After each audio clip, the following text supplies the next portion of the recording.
Good evening, November Foxtrot. Hi, David. Well done for being the first one. Hi, Kenny.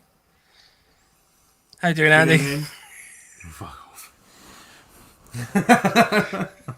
I just asked how you were doing. I didn't say anything. Hi, you Rage. did a weird little smirk. Evening all. Evening, Rage. Kenny. David. Just to let everyone know, I am joined by Andy this week. Just in case anyone looks at his picture and thinks, "Oh, who's that?" Or someone else. I am. Yes. I just wanted to look like you, Mike. Yeah, that's fine. I won't lie. Should we? Because Yeah. hang on, the other side. Rage says, when did Jim Earthworm? Oh, sorry, when did Earthworm Jim join the podcast? Or is that supposed to be Andy? Cheers, Rage. Normally, I get the Eddie out of bottom comment. Yes, unwillingly. Paulus Wales, what happened to him? Is it a cry for help? Is he safe? So, just to explain to everyone, I was forced to, because I'm on a confined space training course, and you have to be as smooth as Mike for the face fitting. So, it had to come off. So, yeah. Bastards. How did How did it go? Yeah, first day today, still got another 4 days of it. Haven't died. Learnt how to put on a mask. Learnt not what to do. So, yeah. It's the NoFo baby section. NoFo kids! Have a little puppet of Lance. Oh, I need a sock. So hi to everyone joining us on the live. So Rage, Fresh Meat, James, David, Kenny, Marky Mark, Steve Carter, Yo-Yo, Novos. I like that. James Wilkins, Rage, Paulus, Marky Mark, Mike Brewer. Rage says, have you ever had the belongs on a register and can't go within 1 mile of a school comment? Yeah, but that was before I got rid of the beard, so... Paulus Wales says, NoFo Juniors, kind of like when NoFo S Club Juniors. had the juniors. Yeah. Yeah, we're gonna go out and hire 3 lookalikes for the 3 of us. That'll be very entertaining. Yeah, finding a bearded baby for Lance could be quite interesting. Well, to be fair, we could buy the baby and then attach a beard to it. It doesn't have to be a bearded Considering baby. everyone's just cutting them off anyway. Exactly. So for those that don't know, and we'll find out obviously when Lance joins later on, Lance also had an accident with a trimmer this week. So whilst he has still got an element of facial hair, there is not as much left as there was. No. So... yeah, Rage just says, where is my finger pointy? Or dingy pointy, whatever. Well, Lance will be on a little bit. He's running a little bit late. I believe one of his kids has finished sixth form. Not sixth form, year 6 primary school today. So I think he's got some bits and pieces that's holding him up. So, when did NoFo engage in human transactions? What? No, we're not buying a baby. We'll just get a baby. Yeah. We'll buy the beard. We'll get the baby. I'll start working on one now. We've digressed very quickly into human trafficking, which is the classic NoFo podcast. For those that don't know, this is the Q&A episode, so we run one of these sort of every 3 or 4 weeks. If you have any questions, please feel free to throw them into the chat. For those that are joining us live, there'll be a few questions that we're also bringing in from Instagram, WhatsApp, and our various socials. If you want to get in touch with us, I'm just going to do this bit now. You can do so on our socials, which is our email at nofochat@hotmail.com. Instagram is at November_Foxtrot_NoFo, and our website is novemberfoxtrot.co.uk. And you can also contact us on our Instagrams as well. So at 9volt Airsoft, at @callsign_Quartermaster, or Lance's, which is at the _punished_1_ something like that. There you go. Yeah. So, have you got any PP news other than the shaven face? Anything exciting this week? No, I've been converted over to hammock life. I bought a hammock for the SEO event that me and Lance did. Mm-hmm. And I slept in a hammock for for the first time, and I'm now converted. 100% done. I don't need anything else. Yeah. Yeah, I was not as warm in the winter. It is when you got a -40 sleeping bag. No, actually, weirdly, it's not. So something you need to consider no. with hammocks is base insulation. So where you're above the ground, you don't get any thermal padding or anything from the ground at all. So obviously, you've actually got an airflow running under you. So it's something to watch out for, because where you're laying on your sleeping bag, you don't get the same insulation that you do over the top, where it's all sort of padded up and stuff like that. So it's worth considering a sleeping mat or something like that underneath you on the hammock. So if I just throw my -40 sleeping bag inside the jungle bag, possibly. It's just something to play around with, like when you get some cold weather. But hammocks are amazing. Yes, Rage just asked, what hammock did you buy? I bought the one off of eBay that Lance uses. Not eBay, Amazon. If you give me 2 seconds, I shall. The Eagle one. I think it's the Eagle one. How do you bring up previous purchases? This is. While you're looking that up, Warehouse Rat says could use a poncho liner for the extra layer. You can. So what you're basically looking for is something called a hammock underquilt. So that's the equivalent of the product basically. So you can either achieve that through poncho liners and things like that. But it's basically a layer that sits outside your hammock that doesn't get compressed by you and the hammock, if that makes sense. So it stops that sort of squashing. You can buy a specific underquilt for them. One Tigris do one. That's the one I run. You can use just a normal whoopee or a jungle blanket or anything like that. You just need an uncompressed layer just running around the outside of you just to retain that warmth when it drops off quite a lot. So, hi Terry, thanks for joining. I don't know if you can. I've sent you the link on WhatsApp to bring it up. It's the Nature Furin Ultralight. Oh yes, the old nature fun, not nature furin. Nature fun. I thought it was German, and now you said nature fun. I can read it, and it does. Yeah, it does just say nature fun. Right, give me 2 seconds. This for some reason doesn't seem to like that link. But yeah, it's very comfy. That was all of us again. Have you just kicked ours off? No, that was the. I managed to share us, so the website that's got the stream on it. I was trying to share that successfully. Right. You'd think after all this time I would have somehow learnt how to do this quickly, but no, it would appear not. Swift. There we go. Right. Yeah, I was very impressed. There you go. The Nature Fun Ultralight Travel Camping Hammock. So did you get the tartan print one? No, unfortunately not. They were out of stock when I bought it. I went for the Ranger Green. That one. So it's basically top. Yeah, basically top. Because they didn't have that one in stock either. And it was very well camouflaged. The other guys didn't notice it until they were basically right on top of it. So yeah, I was rather impressed. Very, very light. But I ran a light kit that weekend anyway. Literally, I just had that and the jungle sleeping bag, and that was it for my kit. Sorry, it was Danny's comment. Yeah. Wait, hold the phone. Who the fuck is that guy? Yeah, Danny, it's me. I've gone back in age. But yeah, brilliant. Took 2 seconds to put up. Took 2 seconds to take down. Had to adjust it once, obviously my skinny figure was stretching it out after it had been put in a bag for a little while. But yeah, 100% converted I am. Yeah. Absolutely loved it, and it was nice not having to crawl around on the floor to get out of bed. It was literally just sat there, and then you just done. Did you throw a Basher over the top, or was it purely just out under the stars? It was just out under the stars that night. It didn't drop. It only dropped down to about 16, 17 in the woodlands. So that was more than enough. Did the mozzie net up on the old jungle bag and had a great night's keep.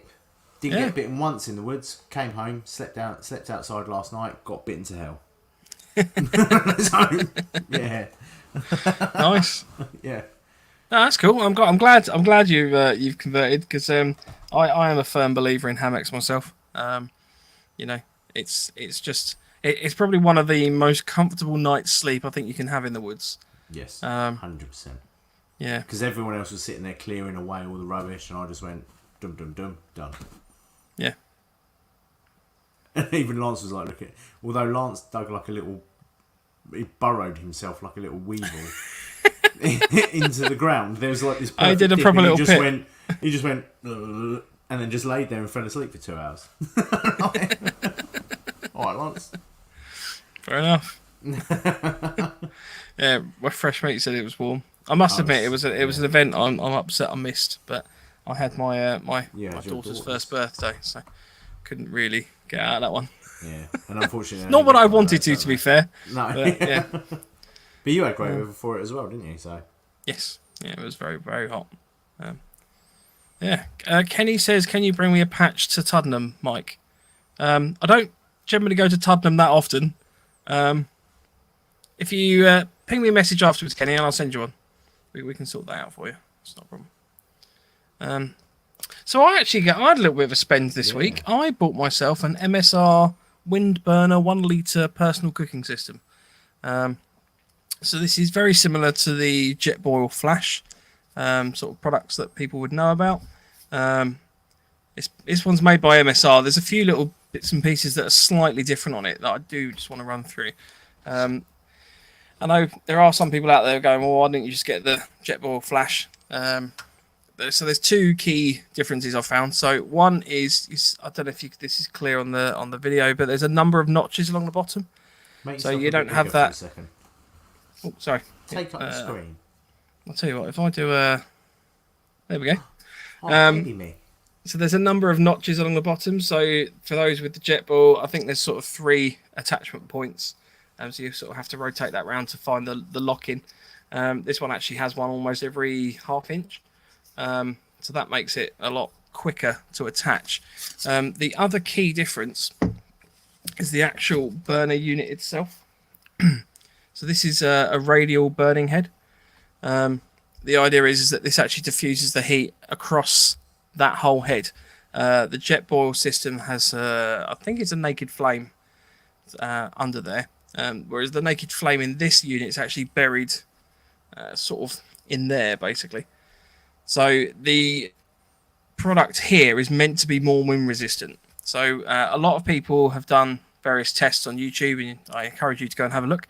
A lot of the tests have sort of stated that, the Jetboil Flash probably does a quicker burn to boil water. I think it's probably about 2 minutes, 3 minutes, something like that. Whereas this is nearer sort of 4.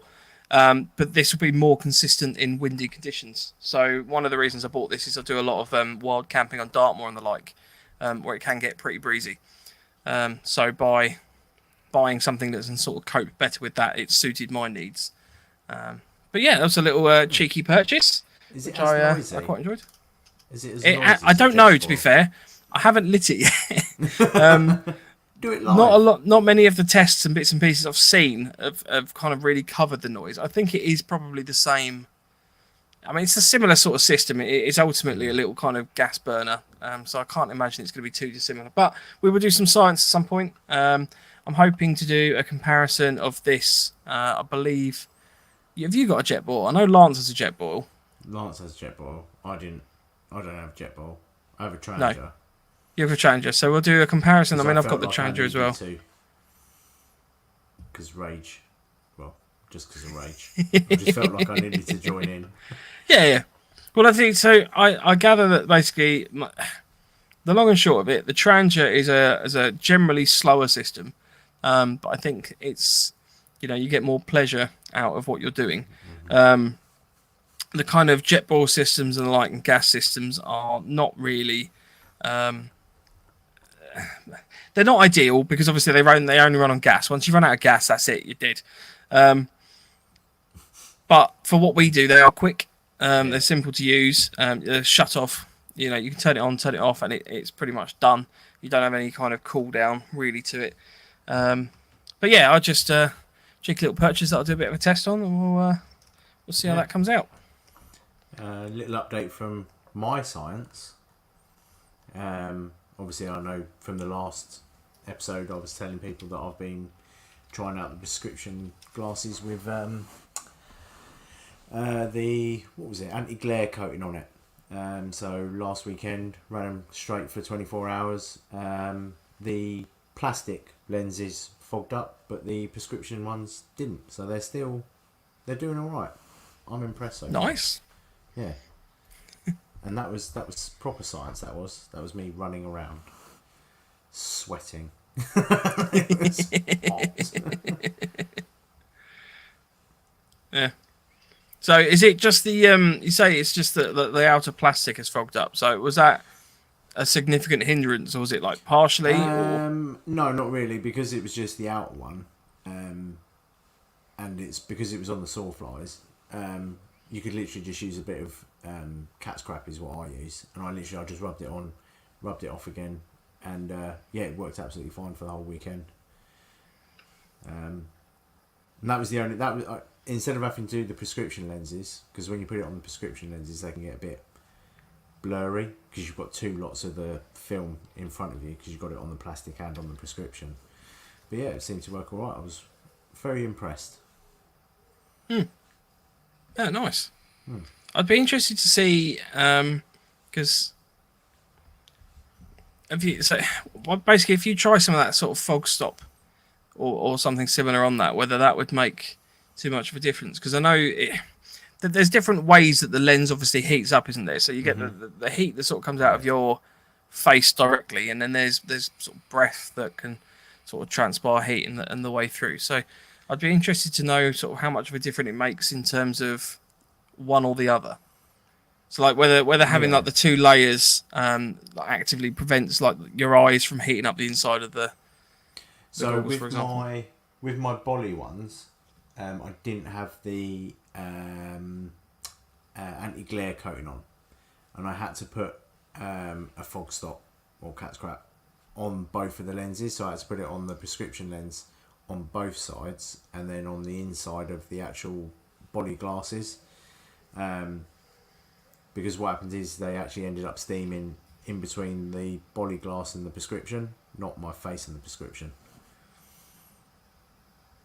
Okay.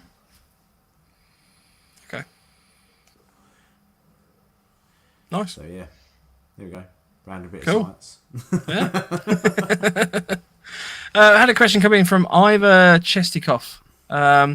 Ivor says, looking for a decent jacket for use on MilSims. Soft shell jacket, buffalo smock. What do you guys use? Ooh, it depends what you're looking for. For me, I've actually got it sitting next to me. I've got for my waterproof, I've got a thin AOR 1 US Marine Gore-Tex jacket. You can pick those up from the States for posted probably about 80 quid upwards. But if you're looking for one just to keep yourself warm, a soft shell, in my opinion, I've got a Pentagon one downstairs in grey, which I absolutely love. I go hiking in that a lot.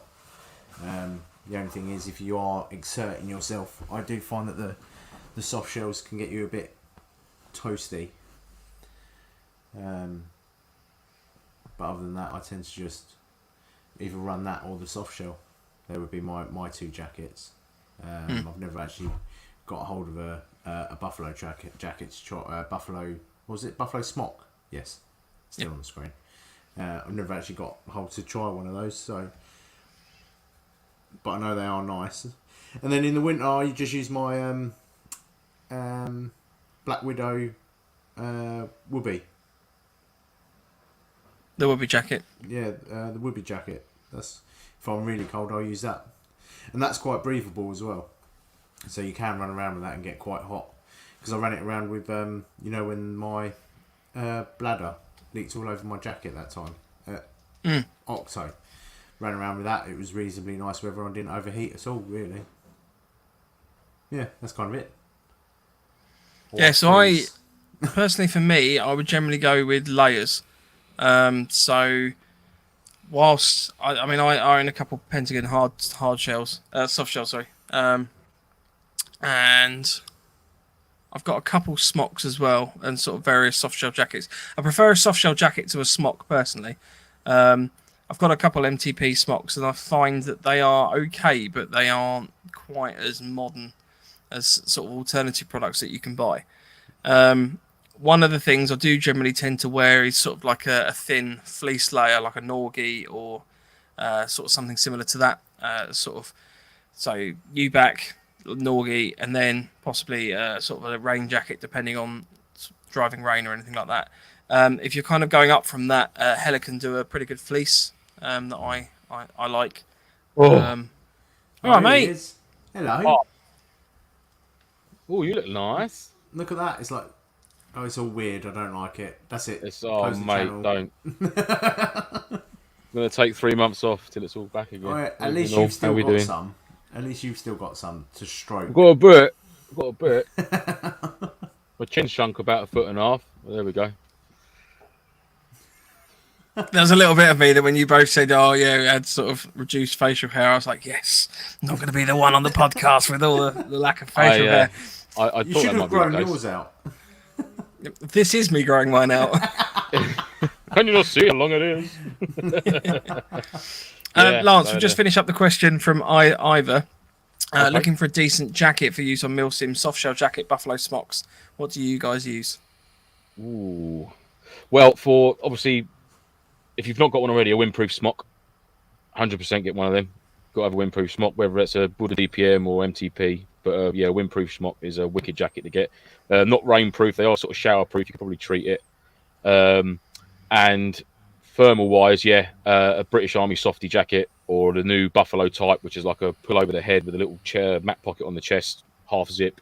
I've heard good things about it. I've not got one myself, but I've heard very good things. Or the old school softy jackets. They've got Desert Tan on the inside and like OD green on the outside. Then me two bits of kit and a Gore-Tex waterproof jacket if you needed to, or a poncho or something like that. There'd be my 3 sort of jackety type things you could get from the coat point of view, anyhow. Yeah, but definitely a windproof smock, 100% one of them, and a softy or a buffalo jacket, one of them two. Why the beard trimming? I know. It was an incident I had. I do a reset now and again. Every couple of years, I do a reset, right? And I build myself up to that reset.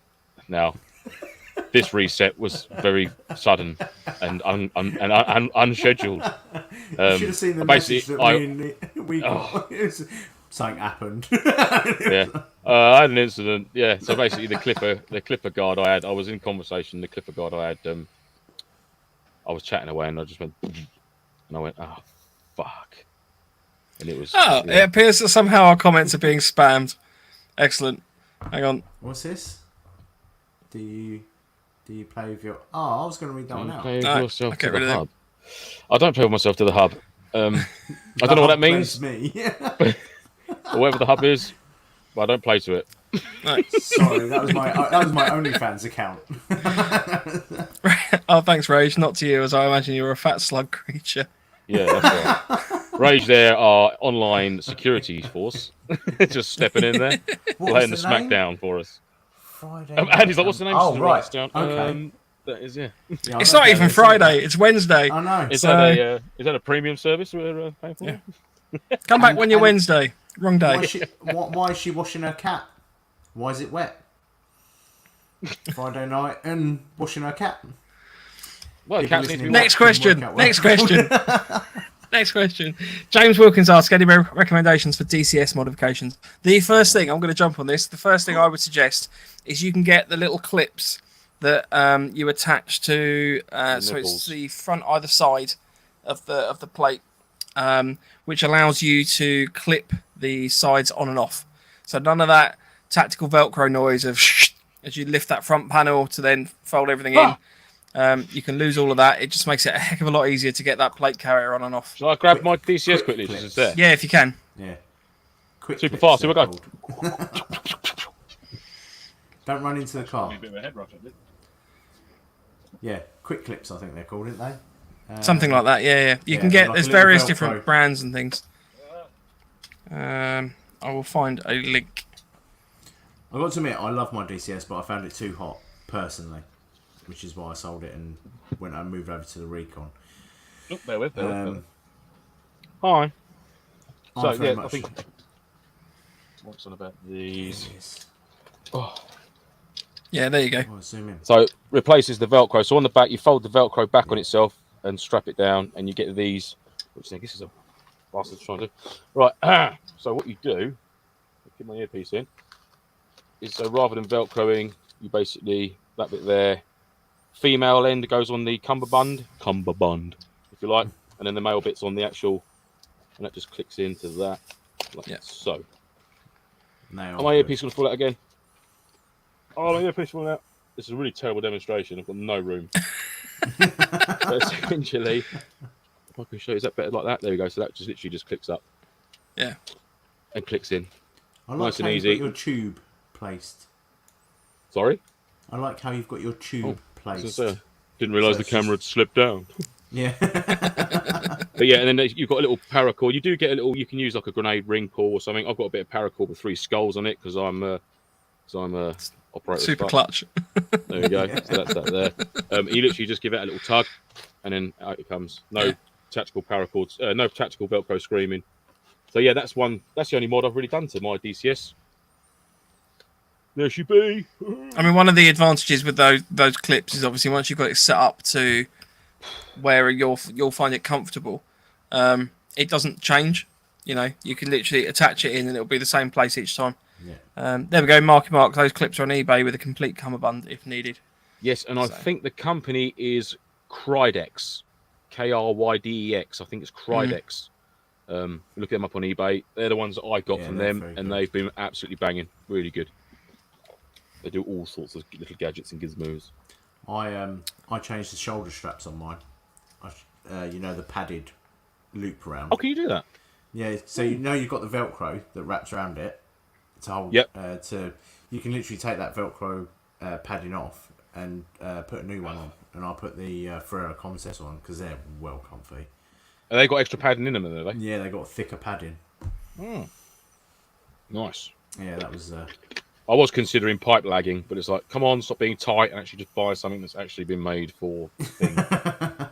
You can't keep upcycling stuff. There we go. Right, there we go. Yep, it's the kiddies. Yeah. So they are, good bit of kit. Well worth it. They do have a website as well. Oh, I'm not yeah, the website I found won't let me take it back. This was their eBay website, basically. That was the one I found. But yeah, they do a fair few bits. I mean, the other thing I would suggest personally is if you're running comms, it's not so much an actual like modification to the DCS itself, but if you're running comms, then try to get like the aerial or anything on your back. You kind of generally, I personally find, and this will come down to personal preference, but I like to have the radio on the front so I can sort of turn it on and off or kind of get it out and reprogram it nice and peasy. But then I've got a relocation cable actually kind of connected all through the DCS itself, that brings the aerial point to like the middle of my back, and then I can have the aerial sort of coming up there. You could attach like the TVAS Stinger that Baz from Gunman sorts out, so that can kind of run over the top as well.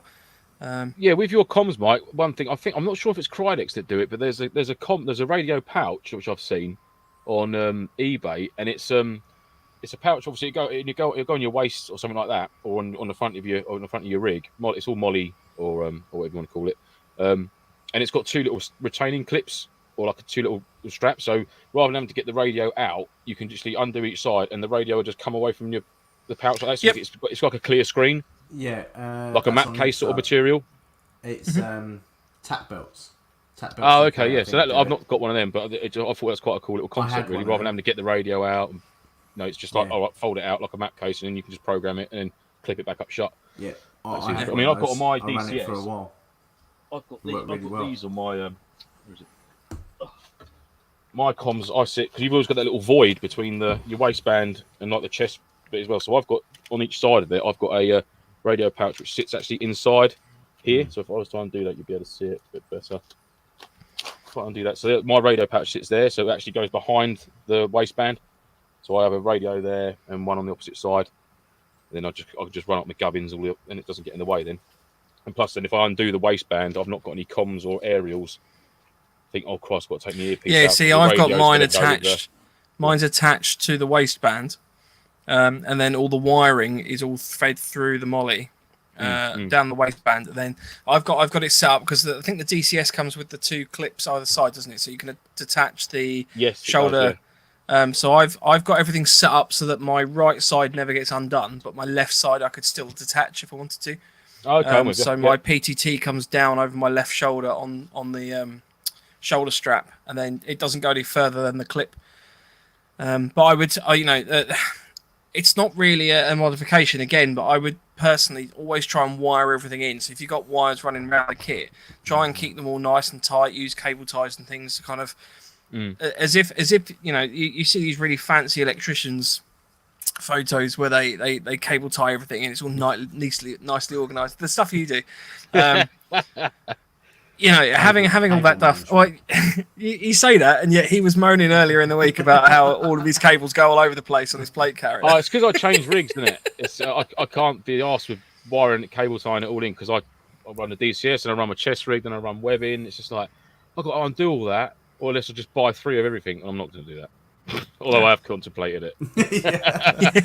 That's been my theory pretty much. So so I would just suggest if you can make everything sort of as compact as possible, and try and keep your wiring away from like high traffic areas, like the undoing points or disconnection points. Try and run it where there's not chance where it's going to be pivoting all the time, potentially weakening wires and connection points. Try and keep it in like a solid sort of area that doesn't move about too much. Rage threw up a comment that says James Wilkins get a weighted plate to put in the back as a DCS are heavy when loaded at the front and will stop the backache. 100%. I'm a massive fan of weighted plates anyway. I definitely want to get one for the back of mine, 100%. Weighted I'll be talking plates, to Rage about that. The whole thing's designed to be carrying weight, and airsofters don't put weight in it, so then they go, oh, it's rubbing or it's moving around a lot. Stick a weighted plate in it and it works absolutely fine. See, I run weighted plates in the front and back of mine. And a really heavy LMG. You're such a guy. But I've never with your big shaved face. Yeah. One other thing I would suggest with anybody running a plate carrier is consider if you're going to be carrying a bag around as well. We've had this chat many times in terms of plate carriers generally kind of being more appropriate for CQB, kind of that kind of environment, whereas woodlands are probably better suited to a belt setup, harness setup, and the like. The plate carriers, if you've got a plate carrier with loads of pouches on your back, you can't reach those pouches. So that equipment that you've got on your back is either short-term storage that you're going to be putting there, taking the plate carrier off to access it and then putting it back on. It's going to be stuff that your team are using. So I'd always suggest having a little pouch on your back, potentially with a couple Mark 5s in it, if you're going to be doing room clearance or anything like that, that obviously the person behind you can access. So when you're on point down the corridor, and you need to flash a door and they don't have a Mark 5, there's one on your back and you just say, grab the one out of my back pouch, job done. Please be careful storing any pyro in a place on your body that's not overly accessible. Because, Harry Badger, not in the chat at the moment, I don't believe, but he had some pyro go off on him and cause some fairly serious burns. In his pocket, so if you are going to put it there, be able to take your plate carrier off quickly if that stuff goes off or starts, you've got some sort of issue. Like we said, I think err on the side of caution with that one. If you can't get to it yourself, then don't put it there. It's got to be easily accessible, and it's got to be in a position where you can get rid of it really, really quickly. Yeah. Now, running it in a day sack's not so bad because you can, as long as it's not attached to you, you can just swing the shoulder straps off and chuck it, whatever you've got to do. Yeah. Don't run it in your trouser pockets, leg pockets, mat pockets, in your normal pockets. Anything that moves a lot, I find, don't put it in there, basically. But if you're going to be tabbing around with a Bergen on or a day sack, or you've got some intel, or for example, Octo obviously have the deployment bag as your regen pack. If you're going to be carrying that around, you don't want to have a load of stuff sitting between the bag and your back, because all it's going to do is make everything uncomfortable. Bags are obviously designed to sit as close to your body as possible. So just consider that if you're going to have lots of stuff on your back, and then also carry a Bergen around, that's not ideal.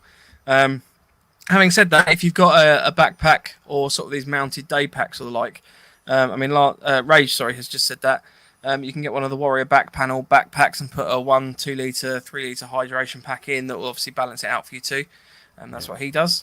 Mm-hmm. My Agilite one, it has that quick detach bag on mine, so I can literally take my bag on and off of my plate carrier without actually having to do much, and that's got my water in it and things. So if you're going to run a day bag, it's fine. But if you're running a Bergen all weekend, like we did last weekend, you don't want anything on your back. Yeah. You don't want it. I wouldn't want to have humped up that hill with a plate carrier on and that Bergen sitting that far away from my back. Because you've got something else there. Yeah. I mean, I always keep the back of mine empty. For vehicles and stuff like that. It's a ball like getting a vehicle with a plate carrier on at the best of times, but when you've got like an assault pack zipped on or anything else, then it's just Sitting in the seat, just leaning forward, just I can't move. Just against the window. Yeah. Oh, I'm gonna get out now. The tactical fall. Yeah. Tuck and roll, Lance. Tuck and roll. It might be Kenny we were talking about when I was at Tuddenham last month. A smoke grenade went off in Marshall's leg pocket. It possibly was Harry then, because he did. Yeah, I think it was. He does play at Tuddenham quite a bit. He does. Yeah. Just while Kenny's on the chat, he was asking if any of us are going to the Gunman 20th anniversary event. I can't make it, unfortunately. My wife has a hen do this weekend, and I'm babysitting. But yeah, if anyone's interested in going to the Gunman 20th birthday event, that is, I believe, this weekend. 22nd to the 24th of July. Family camping trip, unfortunately, but I will be having a many beers Saturday night to celebrate. Yeah. I'm having. We'll be raising a glass to Gunman because 20 years. Oh, indeed. That's a huge achievement, and they're a fantastic bunch. So I will gladly get pissed for them this weekend. Yeah. Around a campfire. Have we had any more questions? No, not yet. So if anyone wants to throw another question into the chat, Paul Wales. Sorry, did I miss one? You didn't put the Q in front of it. Can I run a day sack if I have nods? No. It becomes a night sack. Come on, Paul. Whilst more serious questions are coming in, And sorry, Rage. I know it's not babysitting. I just mean in terms of it's looking after the kid. That's what I mean.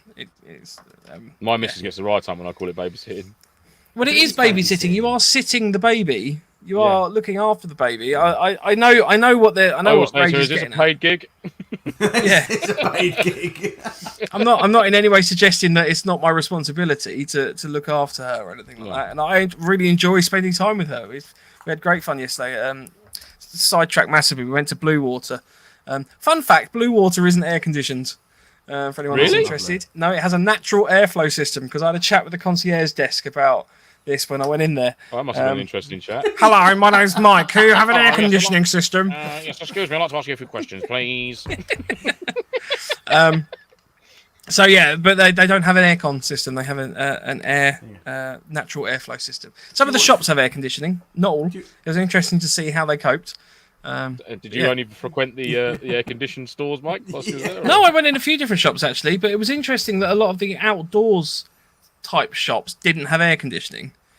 It's like, because we're rugged, we're hard. Yeah. Like all the staff are like, oh, I don't want to work here anymore. It hurts. Have you ever watched Family Guy, Mike? Yes. Yeah. Do you know the character that they bring in, Sir Borington? Oh yeah. We bring up subjects. So this is an Airsoft channel, but we're going to talk about air conditioning. No, we're not. We're not. And we're not talk about that. We are going to talk about our 100th episode raffle.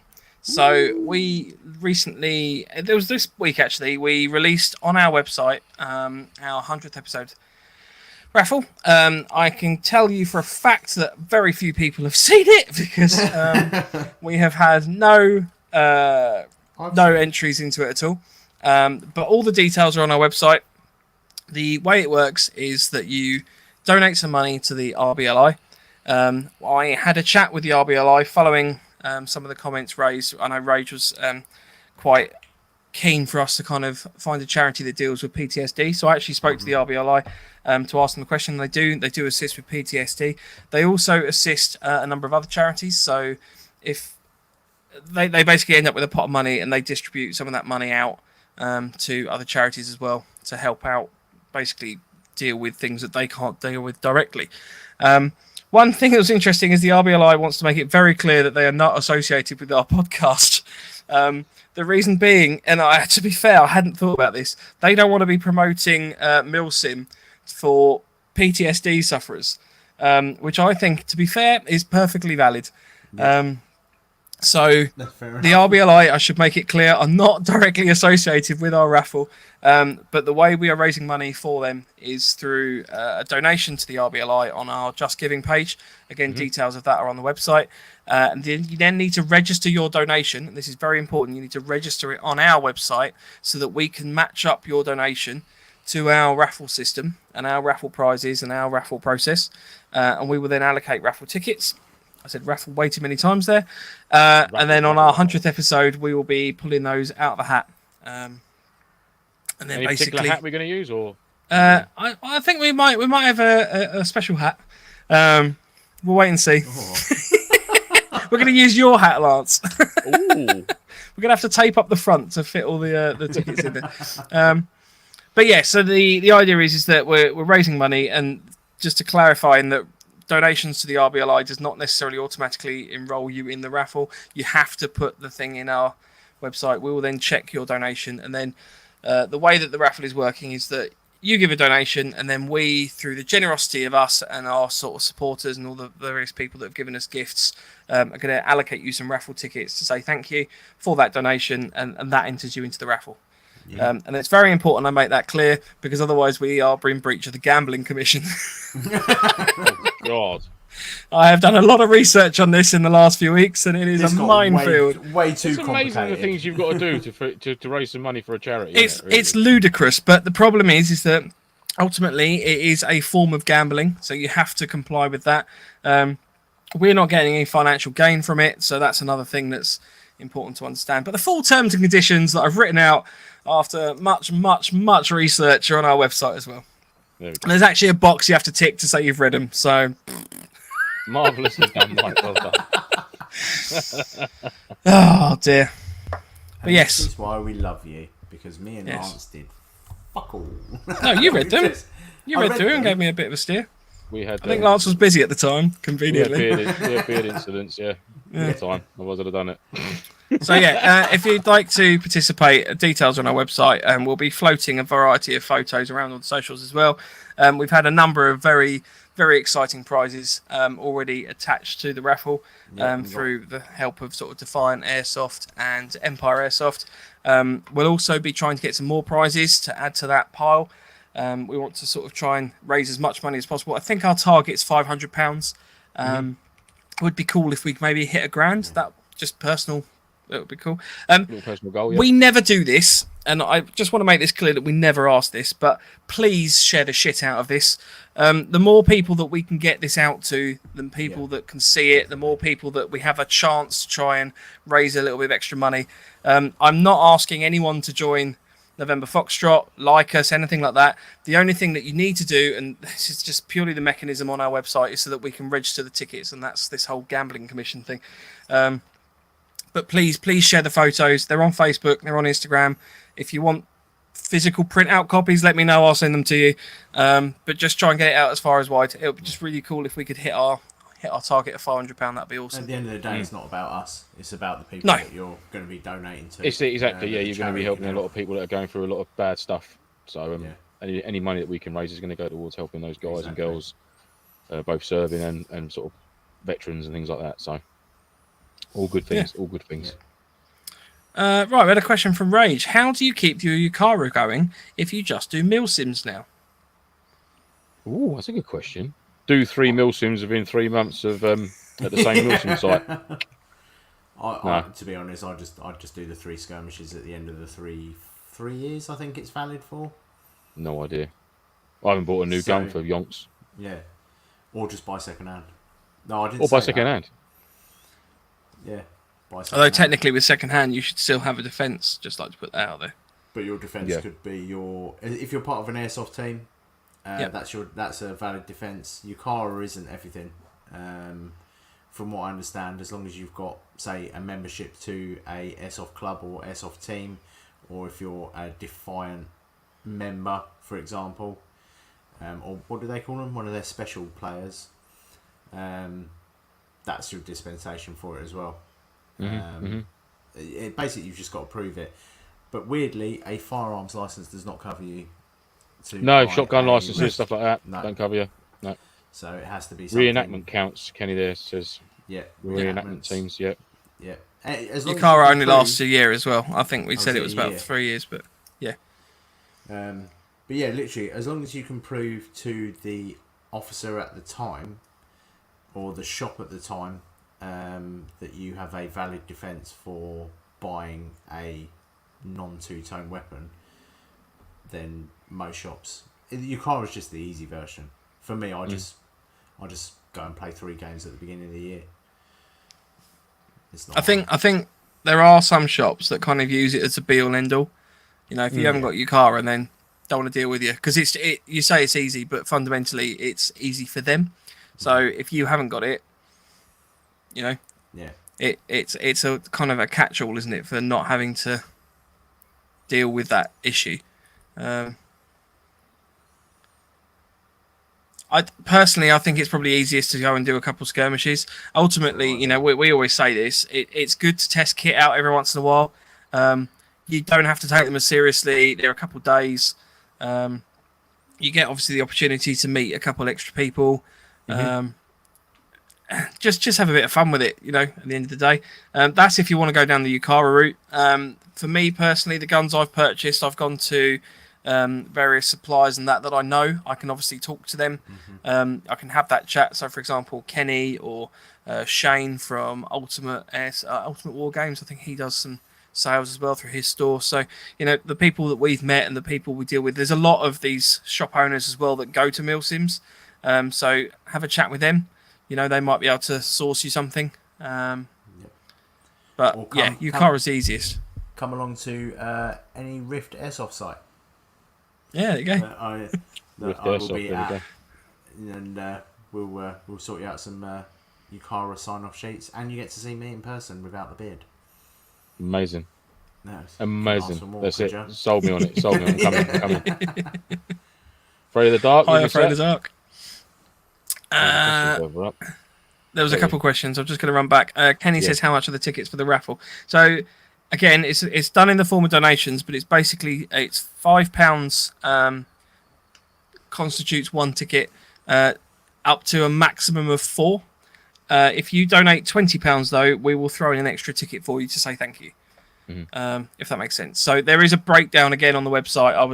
I thought that this might be a fairly common question. So there's a breakdown to kind of explain how the ticket prices and things work. But it's all on there. Coolio. James says, will you be at the Octo game in November? Ooh, potentially. I don't think there's anything in the schedule for November yet. Could well be. November, Where's it at? Is it Battle Lakes? No, this one I believe is a different site. This is their new American one, which I believe is going to be in the Mall somewhere up north. I thought Not Oh, really not sure. the Reading. I was going to say not Reading one. Then I thought, Christ, has that come back? No, it's not the Reading one. They did tell us at the last event. I won't lie, I sort of forgot. Battle It's Lakes, somewhere apparently. up north. Oh, James has just said Battle Lakes apparently. Oh, Battle Lakes. Oh, I thought they were going somewhere different. Maybe I got that wrong. Potentially could be there then. Potentially, yes. There's a good chance it will be. Yeah, November's looking pretty free. Yeah. Have you, Andy? Have you booked onto NAF yet? No. I'll be at NAF. Andy might be there. It's not fully booked yet, is it? No, it's not fully booked. I just want to get you booked in so I know you're going. I'll just turn up. Oh, I might. I'll just be there. I'll do it on the day, won't I? Just wing it. Yeah, whatever. Well, Lance can't make it because he has a prior commitment. I do have a prior commitment, yes. And you have direct knowledge of that. And I know you I have direct knowledge of that. I did ask. It might be more. Yeah. Thanks, Dan. Yes. So Stony Strikes asks, we're going to NAF and what teams are on site. I'm booking onto Bravo. Again. Thanks, Kenny. I'm booking onto Bravo. So for those who don't know, the National Airsoft Festival has 3 different teams. You have Alpha, Bravo, and Delta. Delta tends to be the more, I would say, carefree players. Not to say anybody doesn't care about the game, but they are the kind of more loosey-goosey Stormtroopers, Stalin, Comrades. Like anything goes in terms of loadout. Delta is the exact opposite of Spectrum. That is your Ultra Cry. Everything goes. Yeah, we're going to run this as a MilSim type event. It's all going to be super multicam. And then Bravo tends to be the kind of more mercenary side of things, so it's a little bit kind of in the middle. I've always gone with Bravo, so I'm going to go that to. I'll just do it anyway. I'll just probably be sitting at the camp, drinking, giving out patches and stickers. So I'll be like that. Yeah, that's fine. Come and find me. Come and find me. Yeah.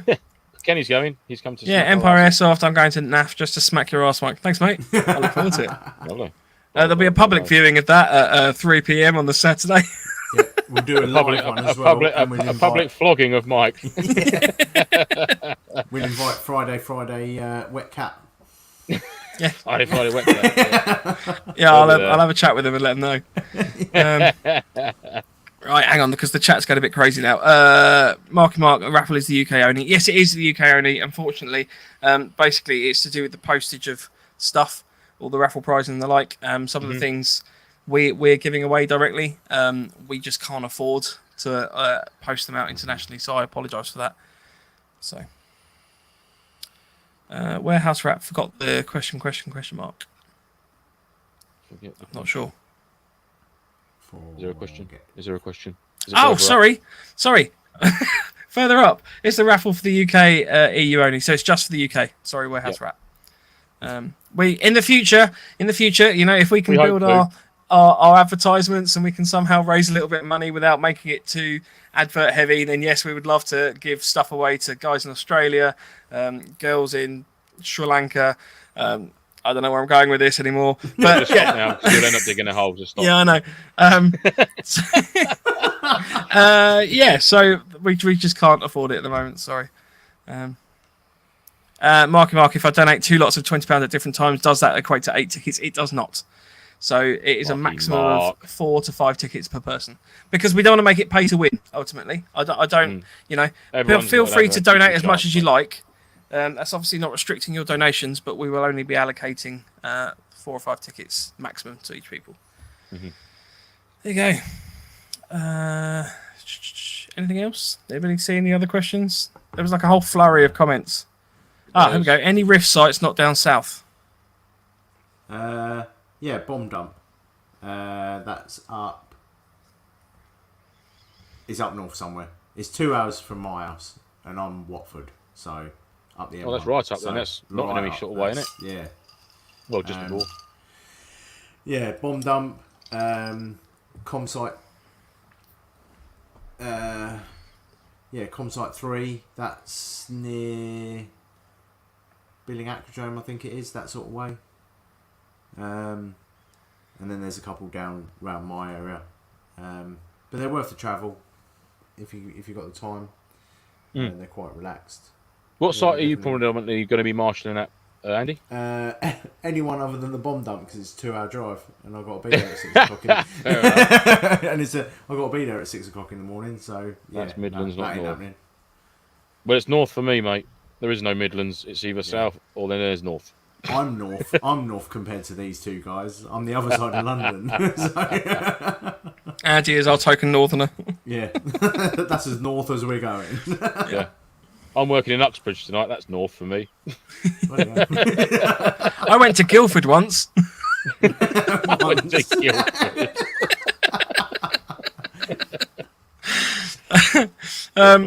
CSW Limited, shout if you want any more prizes. I'll happily donate something for the Vortex Optics range. That would be amazing. We actually already have a very kind gift of a second-hand Spitfire AR.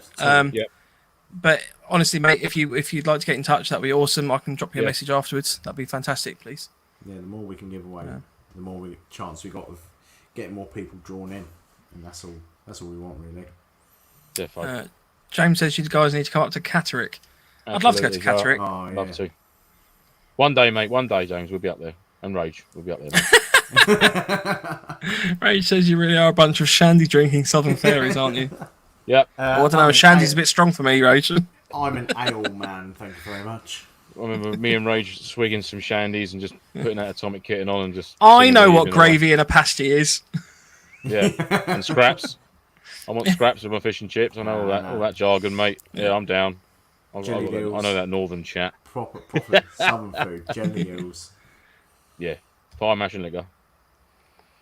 Question from Marky Mark. I had slid into Lance's DMs regarding ghillie crafting video recommendations and materials to start crafting and decent fabric dyes for hand dyeing materials. Silly Ghillie. I would say have a chat with Silly Ghillie. Search up a gentleman called Silly Ghillie, mate, and he's got videos on videos of materials, how to dye them, crafting techniques. Evening Tell, there's the man himself. Crafting techniques and stuff. Yeah, look up Silly Ghillie. There he is. Look, he must have been waiting before he said something. Yeah. Let me try this again now. Or Hutchie Airsoft Sniper. Again, another good sniper there. They're not only sneaky in the field, they're sneaky on the interwebs as well. They are on the interwebs. But yeah, look up Silly Ghillie, mate. Look up Hutchie. Empire Airsoft. They came on. Obviously, we had Kenny on last week, the week before. They've got loads of stuff on their website for various materials and crafting and bits and pieces. And Silly Ghillie works there as well in a little. And Silly Willy mixed it up for him. Yeah, so there we go. Yeah. That must be his work name. He's Silly Ghillie in the field. Silly Willy. I'm gonna have to change his name on my phone now. During office hours. CSW, please do. I'll get some Edge eyewear as well. Sounds like a great course. Thanks, mate. I will be in touch. I'll drop you a message after the show. Appreciate that. Right, I want to ask you, because it just reminded me, SEO Airsoft, Edie Noise. I want to hear about this weekend. So I was waiting for Lance to join before you obviously gave us a bit of a chat about it. But you obviously did your own little private MilSim, which I couldn't attend. How was it? Tell us all about it. Come on. Well, let's go with Andy first, because obviously I've been and I think this might be Andy's sort of first time in this sort of type of MilSim. In the small numbers, yes. Normally I've done like rucking with like large numbers with the reenactment groups and things like that. And this is what I've been after for a long time. And absolutely loved it. My lower back, on the other hand, on Monday did not, but the rest of me absolutely bloody loved it.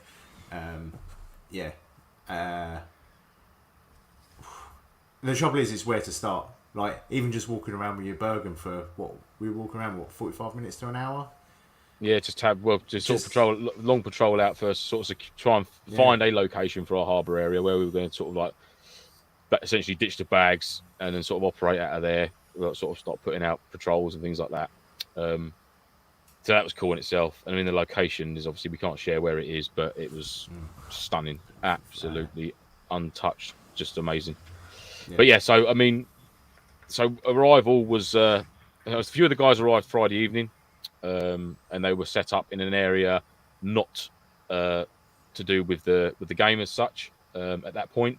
So there was nothing revealed to them. It was just an area of the woodland that they were allowed to camp Friday night. So it's just they could bring some sort of normal camping-y sort of stuff like cot beds and things like that if they wanted to, have a barbecue and a couple of beers. But then they had to be sort of prompt on their toes in the morning to get that kit out of there.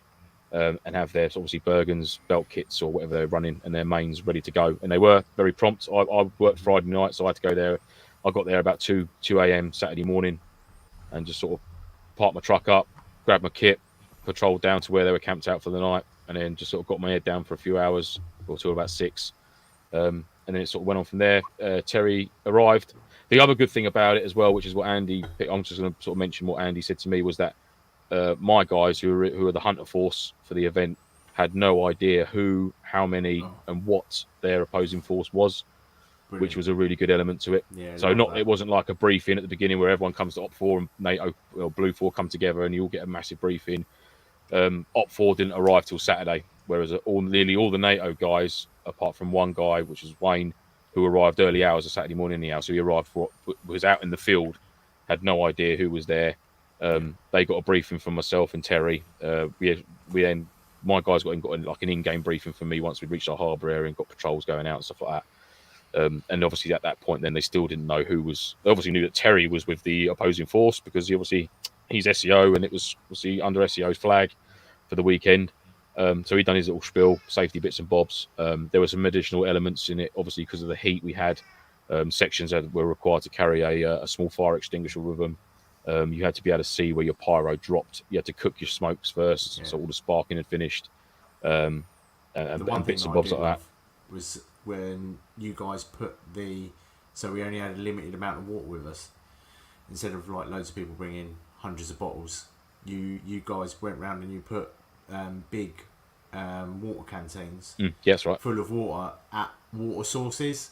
So you had to, if you were running out of water, you had to go to a water source, and it was clean, so you didn't have to take any of the stuff with you. You could just pour it in, and you'd be there for 3-4 minutes at a time. That's right. A few guys all filling up their canteens and stuff, and then literally bugging out before we got caught filling up from this water source. Absolutely love that. It added a real element of forward planning as well. Yes, that's right, exactly. Yeah, so there is water courses that run through the site. There's some sort of like a relatively deep gorge in one area, and there's some small sort of like sort of brooks or streams, if you like, obviously dried up due to the weather at the minute. But at some of the key sort of like opening points of these streams and that, we did have that sort of jerry can secreted in like the bushes or something right next to it, so you couldn't miss it.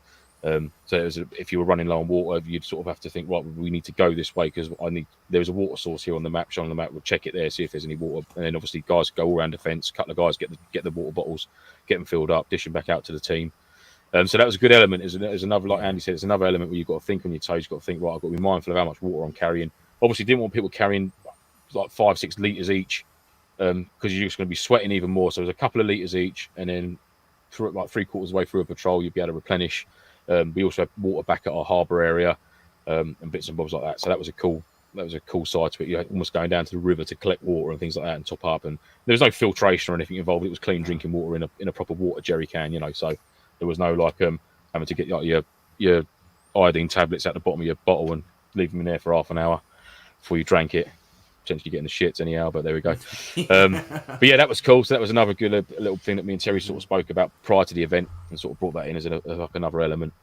But it was just hard going. It was hard going. It was, you know, packing smart. Nobody went back to their vehicle, which was great. And it was trying to get out of that mindset of, that's all right, it's back in the car. Go, I'll just nip back to the car quick, mate. It's like, nah, you know, you've got your kit, and that's your kit. And I think everyone really got behind that. Yeah, everyone really got behind it. There was no, I was going to run up to the car quickly and get this. It was all just like as soon as it kicked off, early hours of Saturday morning, well mid-morning, should I say, once we got the briefings now out of the way. That was it then till it was exactly, I think it was exactly 25 hours. Yeah. I think by the time we'd finished on the Sunday, it was to the minute, it was 25 hours, the event. So it was all through the night, all through the Saturday day, Saturday evening, Saturday night, through to the early hours of Sunday morning. We finished around Sunday lunchtime, and it came to a good end. Yeah. It was it was brilliant. Yeah, it was cool. Only thing that I would say is possibly maybe do a stag rotation because we all got slaughtered by Terry. Well, that was we're all fast asleep. Absolutely screwed at that point. Absolutely screwed. But then that was like for like, wasn't it? So yeah, it was like for like because we walked up on them and they were all fast asleep as well. So. We did get up on them. So I mean, the element of the event was an SF team. We were the SF team for the country in question. There was a lot of propaganda going on. There was talks of de-escalating the nuclear situation with disarming nuclear weapons between two rival countries, and it was all going well. But behind the scenes, the country that's asking for this other country in particular to disarm were actually carrying out cloak and dagger missions and this like that. So our tasking was to kill, capture, photograph this apparently friendly force now, who weren't supposed to be in our country, but we have intel that they were. Was that they're going to extract a HVT who had a lot of intel on our nuclear plan, basically on our weapons, powering our systems, and things like that. And that there was one set piece to that event, and that was the initial ambush. So the initial, I knew what was happening. Obviously, my guys, I'm not going to say dish it out to all my guys, all that sort of information, but got into an ambush position, and we must have been laid up for about an hour. Yeah, it was about an hour we were sitting there. Yeah. Not one gripe, no one moaning. Everyone was focused. Everyone was just doing exactly what they're supposed to do. We had an enemy force observing our position, happened upon our position, couldn't get anywhere near it. They tried multiple angles. And that's when from there on it kicked off. So that's where we discovered that there was an enemy force in the area. We then had to start gathering intel. We then put in sort of grid searches. So there was a large map for the guys that we had. It was a very large area to search. And at that point, they still didn't know how many guys they were against, who they were, what they were wearing, nothing like that at all. So they were completely blind to the enemy that they were going up against, which I thought was just a wicked part of the event in itself. That. Yeah. So we obviously even up until the last day, weren't we? We were still guessing. That's right, exactly. Yeah. Like, is there 4? Is there 5 of them? We just didn't know. We just know. Obviously, I knew, but I'm not going to sort of mention it because it's not going to spoil it for the guys that are sort of like mulling it over in their heads. It was quality. It was cool to watch, and even I started doubting myself, thinking, "No, there must be more than that, surely." Yeah. But we split into a couple. So we had I had 8 guys with me. Obviously, a few of them I already knew. 3 of the guys I hadn't met before. They were acquaintances of Terry. All wicked top guys. You know, I'd happily do another event with them. Just great admin. You know, no one had crap everywhere or nothing like that. It was all squared away, nice and neatly all the time. Yeah. You know, we packed in a way that if we did get bumped, we would have to ditch our harbour area and then bug out and then relocate somewhere else. So you had to be smart. You know, if you finished cooking, finished eating, you packed it away. All your buckles were done up. Your pouches were done up. You know, I didn't get my belt. I didn't get my sleeping kit out. I didn't even put a basher up. I literally just got my jungle bag out inside a bivvy bag with a half Z mat. And luckily, where our harbour area was, there was this little shell scrape type thing. I laid it. It's almost like a submerged sun lounge. I was like, we heard about this at the beginning of the episode about you apparently magic scurried a little hole and then just went to sleep. I didn't even. I just happened upon it. I was like, oh, this looks comfortable. So and yeah, you were asleep for 2 hours. And then I had a little siesta in the afternoon. With Wayne took up the reins on running a 0 for our section while the patrols were being carried out. My eyes were literally hanging out my head from work the night before, so I was like, Wayne, just grab an hour and a half or so. And it was about an hour and 40 minutes I think I got, and I was bright as a button after that. So yeah, we established after the ambush, we pulled back, we established our harbour area. We started then doing grid searches of locations of the map, gathering intel, putting in OPs on trying to spot enemy movements and things like that, which was very, very difficult because obviously there was 3 enemy combatants, if you like, for the event in total. So there was 3. But so trying to find 3 guys who could just literally go to ground in a forest that's got ferns, dark spots, rhododendrons. All the cover you could possibly wish for was in this 120, 130 acre block of woodland. So, like I said, we walked through. There's some footage on our Instagrams of us walking through ferns that are literally there. You could just go to a knee, and you could have 100 guys behind you, and you could all just disappear in an instant. It was amazing. It was so good, and that was the tough thing for it was trying to locate these guys because they're slippery devils at the best of times. But when they've got a whole woodlands vegetation on your side as well, it's just like, I mean, you didn't even need it. I mean, I've been crafting a ghillie hood sort of sleeve setup, and that wasn't even required. A little bit of cam cream, darken the skin down a little bit, the light patches and stuff like that. That's all you'd need there. You genuinely could just disappear. It was so good. If you just laid down, got in your belt buckle, you would vanish, which was amazing. And like I said, yeah. I mean, the only thing with it obviously is because it was a full canopy. You had a lot of crunchy leaf. It was so dry, so it was difficult to move around and not really make much noise. And when you've got an 8-man section trying to move at night when there's no other sound, there's no breeze, the trees aren't blowing or nothing like that. You're literally just like crunch, and you can't odds it unless you're using a main pathway or it was quite handy that there's quite a few game trails at this particular site. So we were able to use the game trails to sort of where the deer had been running through and they'd sort of made little clay pathways through quite a lot of the woodland. We were able to sort of utilize them to get around a bit more quieter. But like I said, the first ambush was sort of like a set piece, if you like, but every other contact, anything else that happened after that was completely organic, and it just happened because they were in a certain position when we was at a certain position, and that's what made it brilliant. Because the ambushes and like out of nowhere, you just get rounds, and literally was like everyone to cover. The drills were great. I mean, Terry said to us that our white light was at night was brilliant. Like, not like just walking around, just lights on everywhere. It was like moving slowly, lights off, and then until we could sort of establish, right, we've got targets there. It was like extended line, and it was like, and it was lights on, move, lights out, and he said it was brilliant, really good.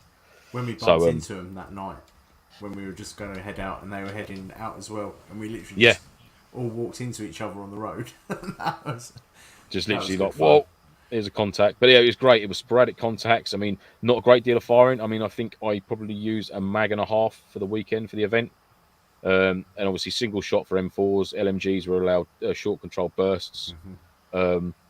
Wayne did active, so we had a sniper pair in our section. So we had Tom and Wayne as our sniper pair. So Wayne ran his M4 and he had his bolt action on him at all times, as a sniper would do. And then obviously we had Tom as his spotter, who had a DMR on him.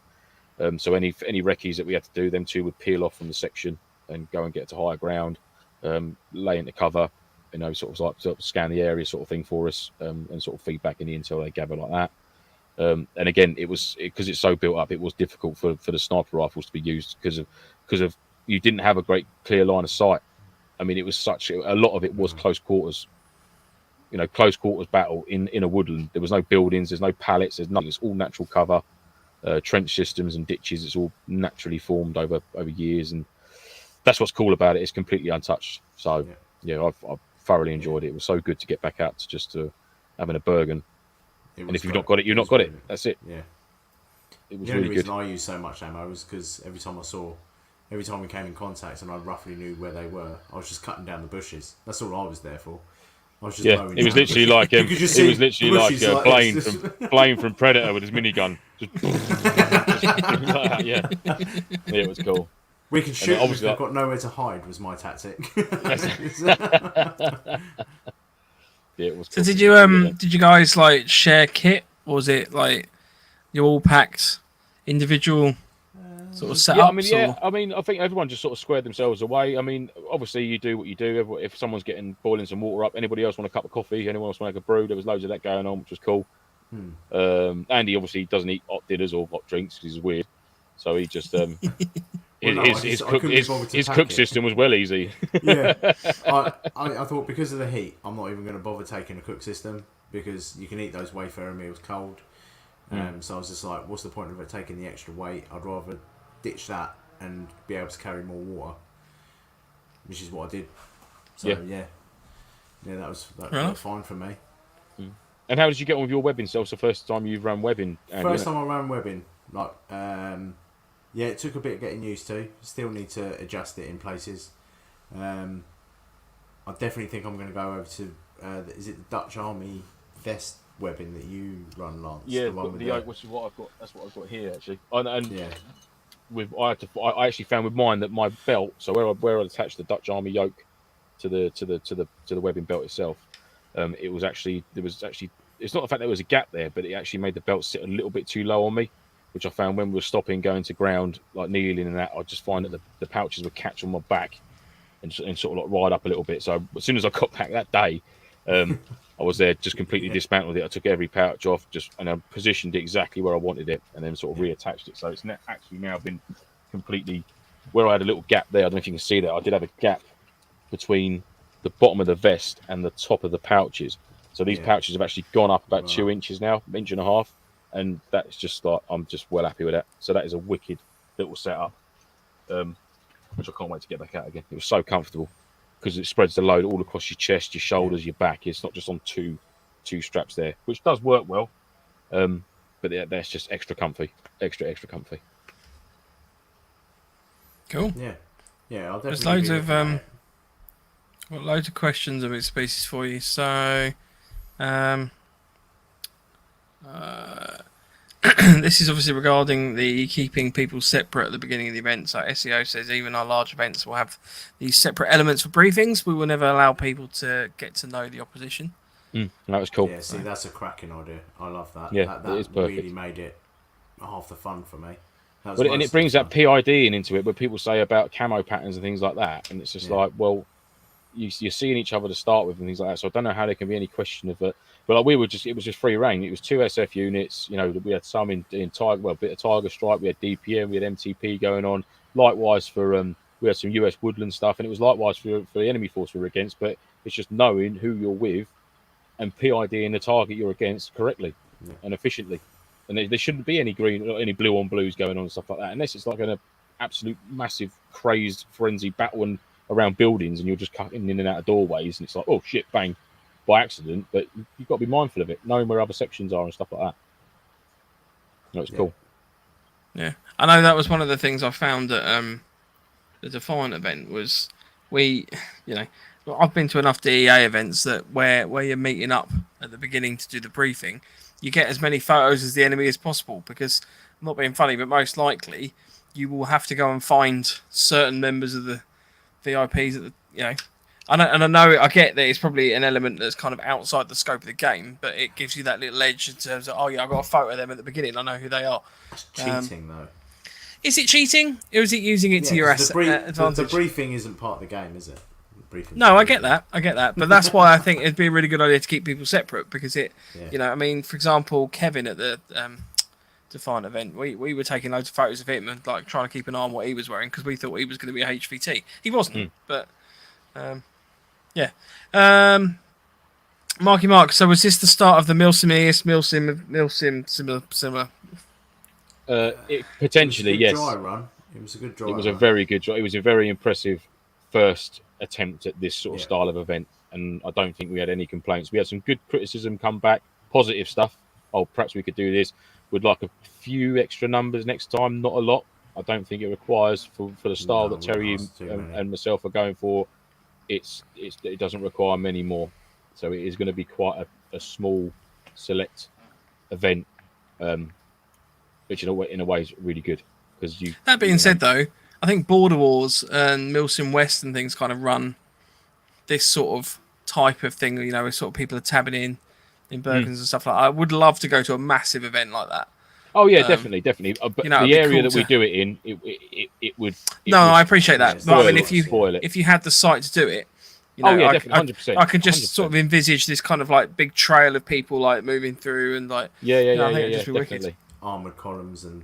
Exactly. Yeah. Oh, helicopters and things. Reinforcement. Well, that's the thing. That's the thing. If you've got a site that warrants it, having an actual supply convoy that is actually dropping supplies off 4 units of the field. So that'd be a great thing about it, and that where we brought that water element into it. There's so many other things that we can do without having to increase the number of people by too much. Obviously, people will get a chance to have a slice of the pie. Don't get me wrong. This isn't just because certain people have attended. That's it. The door's not going to be open. There will be options, and I think it was Kenny that asked. Yes, 100% there'll be another event. There will be other events in the future. One coming up sooner than you think, maybe. I'd quite like the element of limited ammo, because I went out. There was no limited ammo on the spec sheet, so I just went out with a couple of bags full of 3,000 BBs. Didn't use that much, but for the LMG, no, not at all. Exactly. For the LMG, I did end up using an entire box mag, because I was more cover for when you guys were falling back or pushing. You was doing exactly what an LMG gunner would do, though. Suppressive fire. So I was starting to run out. So maybe having like a supply drop, so you're not allowed to take out any extra ammo, and halfway through the day a supply drop or something gets in, you've got to get some more or something. That could add another element, so you're picking your engagements more as well. Yeah, 100%. I think that would probably come into it more with an increased footfall on the ground. Yeah, that would be a requirement. Definitely. SEO says no need to limit when everyone is sensible. Yeah, again, exactly that. Yeah, like I said, I bombed up a mag and a half. So I did half a mag. When I got back to my harbour area, I thought, right, I'm going to take something we've always said before. As soon as you get back from a patrol, bomb your mags, refill your water. So the first thing I did, sat down, bomb my mags up, had a drink, got a brew on. All my kit was sat there next to me, ready to go. As soon as we needed to move, straight back on, no worrying about. And that was it. Yeah, mag and a half I used for the weekend. Single shot, just perfect. I have to admit, some of the best firefights I think I've ever had is where you actually start to run low on ammo. Yeah. and you actually need to drop down to pistols, and you're sharing mags with people. And that to me is like a crux of a proper good. Oh, we might not survive this. At that point, it's nothing to do with your physical skill of shooting the enemy. It's literally you're running out of supplies. Yeah. SEO said I bombed up 4 MP9 mags and emptied 3.5 at the end. So the end was nice, great. Yeah. Mortar rounds being called in and stuff like that. It was great. So was that planned? Terry, was that SEO brought in some. A stage? That was that the very last bit. The very very last bit when they to an extent, but not the way it happened. Oh.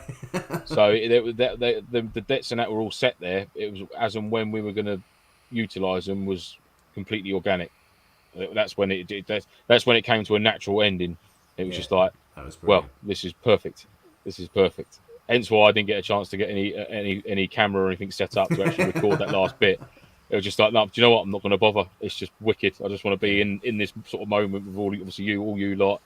Make that call in, and then sort of like, lads, keep your heads down. We've got mortar rounds coming in over this little civvy area, which is obviously completely free of civilians. And then 3 seconds later, it was boom, boom, boom, boom, boom, boom, boom, and that was it. Yeah, bombing up under fire is part of it. Absolutely. Yeah. Kenny Rebel says, "Don't mind paying with an ammo cap like 120 for rifle, and makes you pick your targets more, and it makes the LMGs more tactical." So. Absolutely, yeah, definitely. Yeah. There's nothing more annoying when you go out in a MilSim and literally the first 20 minutes is people walking out the safe zone just firing their guns randomly. You're like, oh. Here we go. Here we go. So just quickly whizzing through, SEO said they use heat packs for their meals.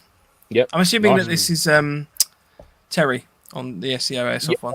Yes. Yeah. And he also says some of the best white light discipline he's seen. So that was good. It was good. I didn't run thermal, didn't run nods or anything, but I think one of our guys had nods on his had a night scope on his rifle. Thermal. And that was it. No, there was thermal and a night scope. There was one thermal scope and one night vision scope, and that was it for 8 of us. It was cool. But you don't need everyone fully kitted up, and I think that makes it more of a teamwork thing when you don't, because it was good. I mean, I had the thermal guys, in my pack, but I just didn't together, take it out. Never used it once the entire weekend. It was quite refreshing too. Actually, it was quite nice to get back to the noise discipline. Like I said, it's made me quite complacent previously, where I've been able to see and just I've not thought about my footfall. I've not thought about moving slower, because you can see you're just sort of like bumbling along at a normal daytime speed in the dead of night when there's no other sort of ambient sound around you. You're in a dead quiet forest that you can hear the slightest twig break, and you're just like, because you can hear and you can see everything in front of you. Yeah. Whereas when you've got no night vision or thermal on you, you're very, very sort of rolling your foot as you walk, putting the heel down, then the side of the foot, then the toe, treading carefully, sliding your foot. You feel a branch, you're like, nope. That's it, yeah, it's like stop, yeah. And it's indicating to guys that it's like you hold something or someone else till they've got their hand on it as well, and move, things like that. It was cool, it was quality. Yeah. I mean, you couldn't avoid making some noise. Even Terry said it's a nightmare to get around here at night, being uber quiet, unless you're using the main vehicle trails or the game trails. The game trails were a godsend. So, Paulus Wales, what webbing did you use? Andy, what was your kit that you used? Mine was literally just an eBay set, ex-army, is what it said on it.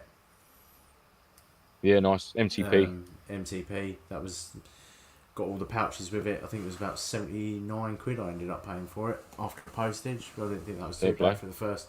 I didn't want to spend too much because it was the first time running it. I might have absolutely hated it. Yeah. So, but I definitely think there's a few changes that I want to make, and I definitely want to try the Dutch setup that you run, Lance. It looks a lot more comfortable. I mean, I've got here. I mean, this is one of my oldest rigs. Now, let's move my chair back a bit. So this is a PLCE webbing set. So I run. That's what I ran all day, every day for the event. So I've got the two. That's my ammo. 2 of them there, which will hold 3 mags each, 3 M4 mags each. So 6 mags on me there. 1 in the rifle. Water bottle, cook set, first aid, water bottle, and then sort of admin-y bits in there, like whether I need like all my other bits and bobs, and that's obviously that goes onto the Dutch Army yoke, just fixed at all different points around there. I've got my little Mora knife as well, because that's just a wicked bit of kit. Little Mora knife. So that's what I ran. That's my sort of main sort of like survival kit, all everyday kit, and then I use the 60 litre Camelback Motherload bag. to carry my sleep system and the additional rations I needed, and like the small sort of like tool set for your rifle and things like that. Spare battery, but not a great deal of kit required at all. I had a poncho, I had my basher in there, my foot care kit, first fire extinguisher. Terry brought along a main first aid kit for our harbour area. I mean, obviously, everyone had their own little personal ones, but just in case anything mega serious happened, and it didn't, which was good. A couple of rolled ankles, I think, from the undulating land. But other than that, yeah, everyone was super duper safe. No one was a dick. It was brilliant. It was a brilliant bunch of guys. All high fives and back slapping at the end. And you couldn't want for any more than that, really. There was no. Yeah, take your hits. Do you know what? I didn't hear that once. He's not taking it. He's not taking a hit. He's not. No. He's being a dick. He's nothing. It's a lot harder to do when you're actually playing with your mates. Yeah, I mean, but then, like you say, like it does make a massive difference. You know. Yeah.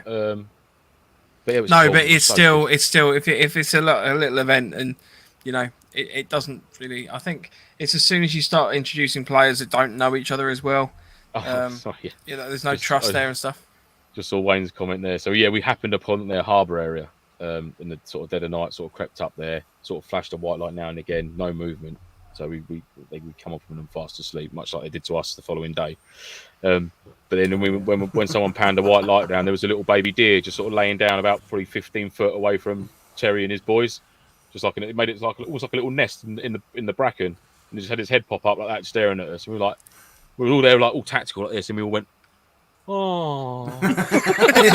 Literally, it was like a unanimous, oh. Like this, yeah. So we all went to mush for a little bit there, and then it was like, lads, come on, we're fucking operate. I'm still disappointed that you didn't have stag sorted out. I know. That is poor. Yeah, we should have done, but I mean, to be fair, we were shot to bits. Absolutely, everyone was shot to ribbons. I mean, I'd have done it, but I'd have fallen asleep. I'd have quite happily held my hands up and gone, "Yep, I'm going to last about 20 minutes," because we were on our. By the time we got, oh no, I get it. Yeah, must have been what three. I think I got to bed about 2:40. Yeah, and then we got bumped at 5:30. I was just like, oh. I sat down in the hammock and was like, I'm just going to lie down for a minute. Next thing I know, I'm being tapped saying you're dead. And I'm like, oh, all right. it was a very polite attack on us because we were very polite to them. Yeah, I've never been killed so politely and gently. Like I got a little rock in the hammock, just to wake me up. Yeah, you're dead, mate. Oh, all right. I'll go back to sleep. And that was your first sleep out in a hammock as well, Andy, wasn't it? Yeah, it said that. Another convert to the hammock world. Another. You'll have to catch up on the first half hour of the podcast, Lance. I'm sorry for my tardiness. I was watering my cucumbers. No, that's fine. Dan says, "What type of medic rules did you use?" Yeah, so that was a different one as well for this. Yeah. Another element for this event. Obviously, Andy, we had a bigger call sign, so we had sort of like a standard medic thing. We had 2 tourniquets each, or 2 bandages each. The opposing force, obviously, because they had a smaller number, they almost had like an extra life, if you like a 3 life sort of thing. And it was a whole, you could medic yourself. We didn't have a designated medic for this event purely because of the numbers that we had. And again, it wasn't like trudge back to the harbour area, pull yourself back 50 metres, 75 metres from the contact. You obviously had your 5-minute bleed out, so once you was dead, 5 minutes, lay out on the ground, and that was another thing as well. As soon as you're hit, lay on the floor, waiting for your medic. Just lay flat on the floor. It's nice and dry. You're not in a puddle or mud or anything like that. Just lay on the floor, nice and flat. You're not going to get. If someone starts lacing you up and you're laying dead on the floor, holding a tourniquet or a bandage, and that is a dick move. There was none of that going on, so people just laid on the floor. It looks better, and then obviously once you've bled out for 5 minutes, then you walk back 75 meters or so to an area that's not going to affect the game, like by I mean flanking maneuvers and things like that. And then when you come back in directly to your unit. You don't go and flank around the back of them because you've got a free ticket to get around the back of the enemy. You come straight back to your unit and then you get back in like that. So that's how the medic rules work for this event. Yeah. Going forward, they will change. Well. It did work well. Like I said, because of the numbers that we had, it worked very well, and it worked particularly well for Terry's team because obviously it then created that element of this is a much bigger force than what we actually anticipated it being. So, which was good. That which is great. Our harbour area, I honestly swear to God, there was 4 or 5 of them. They almost could have had another almost not a section, but it's almost like you had like a 7-man section split into 2. Although there was only 3 of them there, the way they were displacing and laying fire down and that, it was quality. It was so good. Yeah. Used the cover really well. Yeah, it's good. Cool. Right, we'd probably better call it a day because we're actually running out. I appreciate there's lots of comments and bits and pieces that people have thrown in. I'll just run through them quick. Dan says, MilSim West, limit your ammo per squad, i.e. a 9-man squad with 1 LMG, and then the team have to decide how to split their BBs. Nice. Good shout, yep. That's been discussed. Ray says, how comes no one talking about Lance's piss-poor finger-pointing skills, which is in reference to some of the imagery on Instagram. Pointing at the Silly Gilly says a ghillie is always required. Quick question was, what was the escape and evasion element to the event? Were you the people trying to escape? No, so we was a hunter force, Ed. So it was we were all hot on the tails of Terry and his team. So basically, our objective was to kill, capture, photograph, gather evidence to show that this country that wanted to be all pally in that were basically essentially we wanted to escalate the situation. We didn't want our country to disarm our nuclear program. We wanted it to maintain its strength and powers and things like that. So when we got wind of this country that wanted us to do that, sending in their special forces unit to take out one of our to extract one of our top guys who'd been involved in this program, then it was our task to prevent that happening, which we did. Photograph the enemy, which we did, and obviously then prevent them escaping, which we didn't do. So obviously that was the ending of the event. They got a sneaky past us to their extraction point on the Sunday morning, or Sunday lunchtime, should I say. But yeah, it was a case of searching. We had no idea where they were. We had no idea on their numbers. We had no idea essentially what they were aiming to do until we started getting into the game and obviously discovering these bits of intel and things like that. So yeah, it was just a grid by grid search of the map, looking for any evidence of where they were, trying to find their harbour area, which we did do eventually. But yeah, they were well dug in and very, very sneaky. Yeah. So yeah, it was good. It was a good. It was simple. It was a simple storyline, but very, very difficult to carry it out. Yeah. Both physically and obviously like a mental challenge as well. So yeah, that was good. Thoroughly enjoyed it. And I want to do more now. That big battle that you normally get at the end of an event, we didn't really have that, which was really nice actually. See, that's what I said previously. We didn't know where their extraction point was, so we had to kind of cover the whole of the land with only 8 people to try and work out where they were going to be going from to basically get out of the country. Yeah, exactly. Which was absolutely brilliant. So we ended up getting in that quick firefight with the mortars, and then we sat there waiting, and then you got the phone call, didn't you? Oh yeah, by the way, I'm out of the country. I literally got a WhatsApp text. I literally got a WhatsApp message from Terry saying, by the way, just exfilled. I was like, shit, sneaky little bugger. So that was it. It was Endex then, and yeah, just quality. It was so good. It was wicked. So I can't wait to. I mean, obviously Terry's just put in there now. He's going to be doing a debrief from his point of view tomorrow. I'm guessing on his Instagram. So Terry, if you let us know any details of that, I'll obviously put it up on the chat as well. Yeah, I'll be on that definitely. 100%, mate. Yeah. Stony Strikes. This type of event sounds awesome. Think I might try MilSim next year. Defo, mate. Yep, get yourself involved, buddy. Right, I think that's probably it. So we probably better call it a day. There was a couple comments. There was one question from Warehouse Rat. Easiest way to sight in new optics on an airsoft rifle. We'll cover that next week. We'll do that at the start of the episode. I don't want you to miss out. If you're interested in the debrief from SEO, it'll be 2000 on my Insta. 8 o'clock, Mike. 8 o'clock. Oh. I'm very hot. Sorry, I'm very hot and tired. 8 o'clock. 8 o'clock on Terry's Insta. Sorry about that, Terry. Sorry, Terry. So yeah, cool. It will be at 2000 o'clock. Well, I thought Terry was just flexing on the number of followers or something. Yes. There's 2,000 people on my Insta. I don't think I need to advertise on your podcast. Next week we're going to be talking about Stag. We have a slight mix-up of the program due to organising some guests and the like. So we're going to be covering Stag. What is it? How to make it interesting? What to do? What to look for? How to coordinate? How to contribute? The tactics, night engagement, distances, challenging units, etc., etc. So whilst on the face of it, it might be quite a boring episode. Hopefully, in our own unique way, we really can sell cover it, quite Mike. a lot of. No, I'm just saying you can cover quite a lot of different facets and elements of Stag duty. People that haven't been on a MilSim, obviously, I don't make that a meme.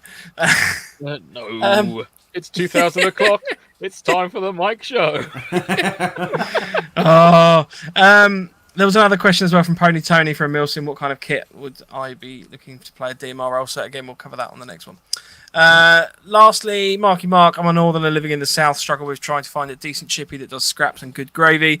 All southern chippies are crap so far. So if anyone can help Marky Mark, let him know. Get yourself down to my hometown, man. There's two that are blinding. There's some good ones in London, down by the London Eye. Oh, they are spot on.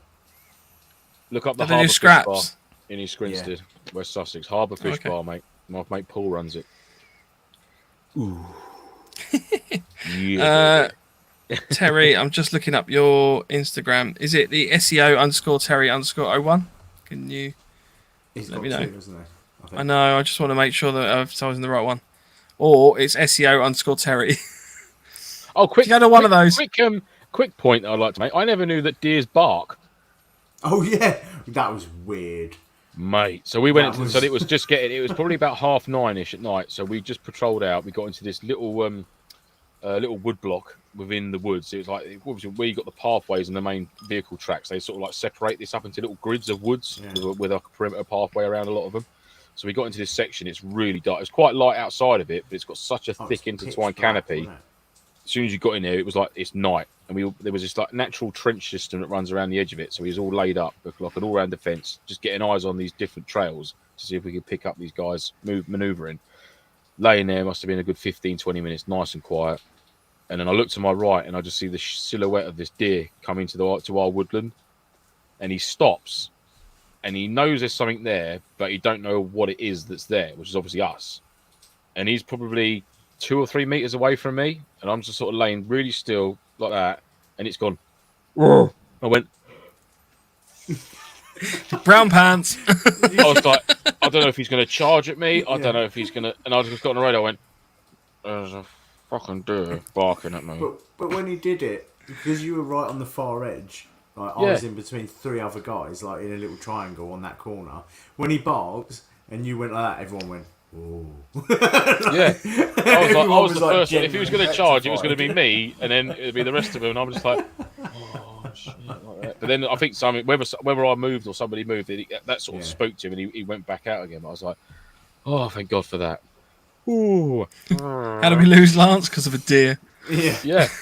Just carried off by one in its mouth. The little baby one. They're the ones you got to worry about. Terry's Instagram is SEO_Terry_01. Nice. So please feel free to watch that tomorrow at 8 o'clock. Or Absolutely. 20 hours. Or 2000. He's also got 2000. Yeah. Or 2000. It's got 1,023 followers, so go give Terry a follow. There you go. Yes. Let's get it up to 2,000, and then it won't look so silly. Right. Lastly, just a reminder, obviously, on our 100th episode, there's lots of exciting stuff going on, as well as our DIY plate carrier competition. Yes. We will be putting some details about that on the socials as well. I just had to get the Raffle one out first. So you can win a Conus scope. I can't remember the exact make. The Conus Pro AS34, 2x, 6x, and 28x zoom. Something like that. Can you take it out of the box, Andy? Take it out of the box. Yeah, go on, get it out. Just get it out for us. Get it out for us and give it a wiggle on the screen. Ooh. It comes protected as well. Condoms included. For your pleasure. So there you go. So you can win that bad boy by submitting various photos of your homemade plate carrier. The more ingenious and creative your plate carrier, the better. The only caveat is that it must be of a plate carrier ilk. Don't just like stick a few plates to your chest and go done. So we want to see. There are some rules, so we'll stick that up on the. Yeah, we'll put the rules up. So, but yeah. Then the rules. No fee to enter that one. It's literally just That's just come up with a design and have a go. Right. Lastly, I think that's everything. That's everything we've got this week. Thanks, guys. Oh, Thank you. See you next week. Always a pleasure. Never a pleasure. No, that's all. Enjoy this next week at 8 o'clock. And in the meantime, feel free to get in touch with us. You can do so on our email at nofochat@hotmail.com. Instagram is at November_Foxtrot_NoFo, and our website is novemberfoxtrot.co.uk. Or you can contact us on our own individual Instagrams, 9volt Airsoft, _Quartermaster, or Lance is at the _punished_1_. Thanks again for joining us. It's always a pleasure, and we'll see you next week. Yeah, and just remember, say goodbye, guys. Goodbye, guys. NoFo. Stay NoFo. Ciao. See ya. 2000.